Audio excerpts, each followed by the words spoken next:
Why don't we go ahead and jump into the first story here? And it's one that I know people are going to want to know about. They're going to want to know my thoughts on it because I had to talk about it. It had to be a thing. It had to be a reality because if it is in relation to Ghostbusters 2016, there is a high likelihood that I am going to cover it, that I am going to talk about it. And that brings me to the first story here. Ghostbusters 2016 director Paul Feig responds to new Ghostbusters sequel because, well, of course he does. I mean, I think it would be, out of the question ultimately, for him to, sit there and not actually respond, not actually engage. I think that's kind of dumb. I think he would do it, but it is what it is. Now, it says here that Paul Feig, who directed the 2016 version of Ghostbusters, has responded to the recent news about the film and the next film in the franchise, which plans to revert the original universe depicted in the first two Ghostbusters films. News of a direct follow-up to Ghostbusters 1984 and Ghostbusters 2 1989 was confirmed by Sony last week, with Jason Reitman confirmed as the writer and director of the project. Original stars Dan Aykroyd and Ernie Hudson hinted that they may be involved in the film. Oh, no. Ernie Hudson said everyone's coming back.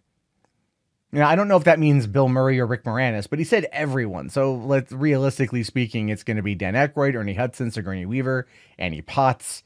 And that's kind of going to probably be about it. But we can hope Bill Murray, we can hope Bill pulls the stick out of his ass and gives the fans what they so desperately want, a good third Ghostbusters film.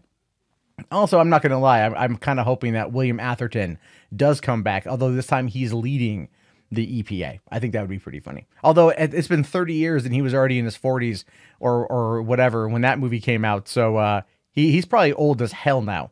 So he'd be retired EPA agent or something along those lines. I don't know. I'd find a way to work him in. That's just me. Now, it says here, however, the announcement of the movie, currently known as Ghostbusters 3, irked Leslie Jones, one of the stars from the 2016 all-female reboot. Jones slammed the upcoming film as so insulting on Twitter, saying that the return to the original universe was a dick move and something that Donald Trump would do. Donald Trump did criticize Ghostbusters 24 back in 2015 when they announced it. He's like, why is there going to be an all-female reboot of Ghostbusters or something? Like, it was a very short tweet. It had good spelling, so it was in the good times of Donald Trump's legacy. Sorry, I had to do it. But ultimately, yeah, he criticized it. But this isn't like something Donald Trump will do. This isn't like anything with it. Anyway, Paul Feig here responded, and he wanted to chime in a little bit because there was a tweet from Andrew Todd saying, Leslie Jones tells the truth. Boy, I would have thought the Ghostbros got all their hate out of their system 3 years ago, but nope. Again, Ghostbros is such a dismissive term for paying customers. Am I right or am I right? I'm right. Now, Paul here comes back with a grand, oh, I told you so answer. Saying an absolute honest-to-God, never-ending supply of bullshit and hate from these people, from these trolls. Leslie spoke her truth, and I support her. I'm very open to Jason's new version of Ghostbusters, but I'm also sad that our 2016 team may not get to bust again. We all are. We are forever proud of our movie. Well, you know what? Hey, listen. Even the kid who scores last on the placement exam has someone out there that cares for them. It's usually their mother. In this particular case, the mother of this version of Ghostbusters is Paul Feig and Kate Dippold. And this is one of those situations where it's like, again, you look at the concept of what the movie was, and I've broken it down time and time again. It was a failure.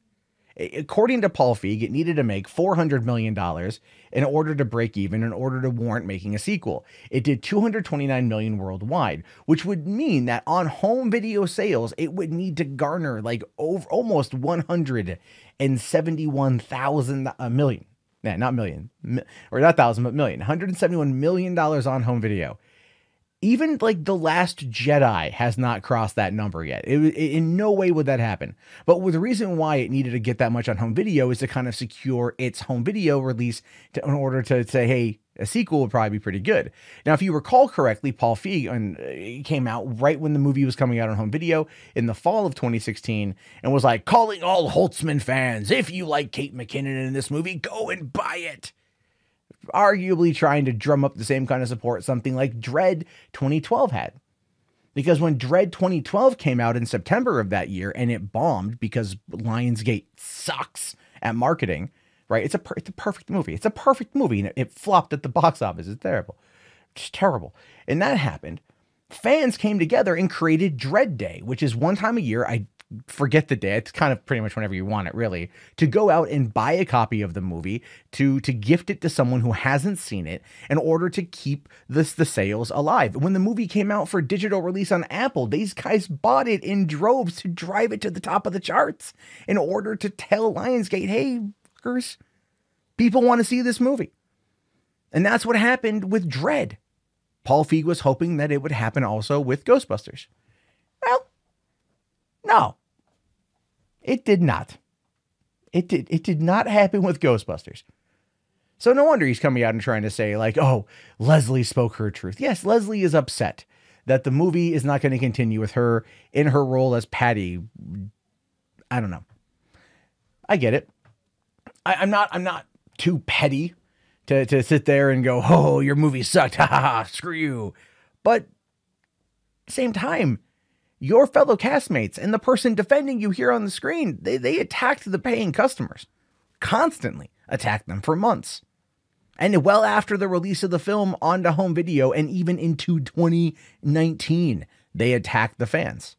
So yes, we're happy that Ghostbusters 3 is going to be a passing the torch kind of experience, not only in regards to the director being passing the original torch to his son, and also the movie is going to be featuring a younger cast of characters, diverse, both men and women, that are going to be taking up the mantle of Ghostbusters, being ushered in by Dan Aykroyd, Ernie Hudson, whoever else is left, based upon the initial rumors we've heard about the property.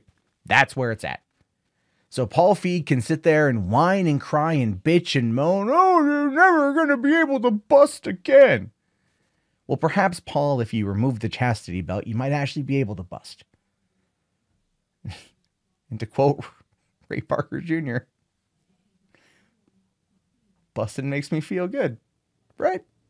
Hey, thank you so much for getting to the end of the video. I really appreciate it. If you guys want to get more up-to-date movie news and information, as well as breakdowns of trailers and other types of stuff, be sure to watch the other videos, click subscribe, and check back daily for more content from me. Again, my name is Matt Jarbo. This has been $3 Theater. Have yourself a great day, guys, and peace out.